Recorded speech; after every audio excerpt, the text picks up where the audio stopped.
Meswak tooth paste మమతల కోవెల విరామం తరువాత. అప్పట్లో నా పెళ్ళైన కొత్తలో 1970. చాలే ఊరుకోవయ్యా.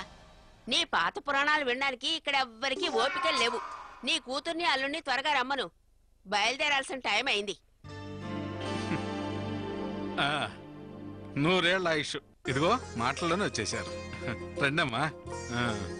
అమ్మా రష్మి, జీవితం అనేది ఒక సుఖయాత్రలా సాగిపోవాలని అప్పట్లో జాన్ బ్రూస్లేని వాడెవడో గొప్ప కవి అనేవాడమ్మా. వాడన్నట్టుగానే మీరిద్దరూ ఈ 10 రోజులు ప్రపంచాన్ని మర్చిపోయి హాయిగా గడిపిరండి.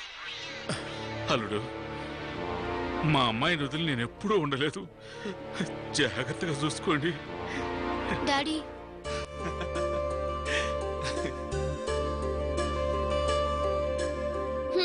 శుభవాని వాళ్ళు వెళ్తుంటే నీ శోకాలేమిటి?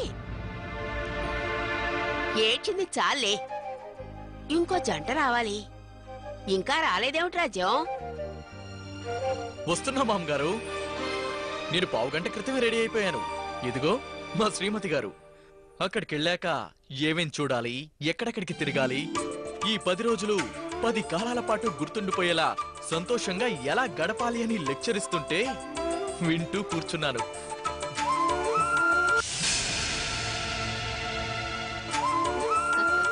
చూడు బాబు, అక్కడికి వెళ్ళాక ఏ ప్లేస్కి వెళ్ళొచ్చు అన్నది డిసైడ్ చేసుకోవచ్చు. ఫర్ ఎగ్జాంపుల్ సిమ్లా వెళ్ళారనుకోండి, మంచు కొండలు చూడొచ్చు. ఆగ్రా వెళ్ళారనుకోండి, తాజ్ మహల్ చూడొచ్చు.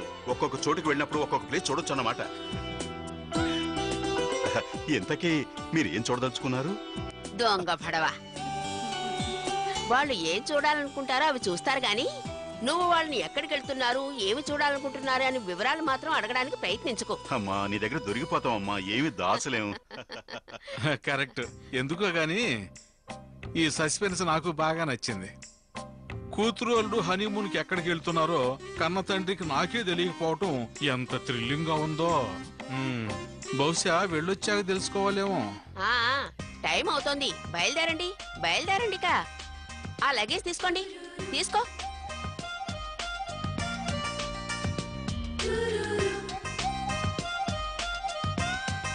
రా అన్నయ్య.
రా రాజ్యం.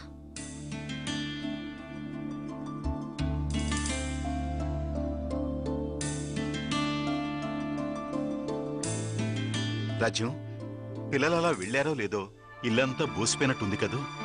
మళ్ళీ వాళ్ళు తిరిగి వచ్చేదాకా ఇంతేనేమో. ఎనీహౌ, నేను ఇక్కడ ఉండలేను. తొందరగా రెడీ అయ్యి ఆఫీస్కి వెళ్ళిపోతాను.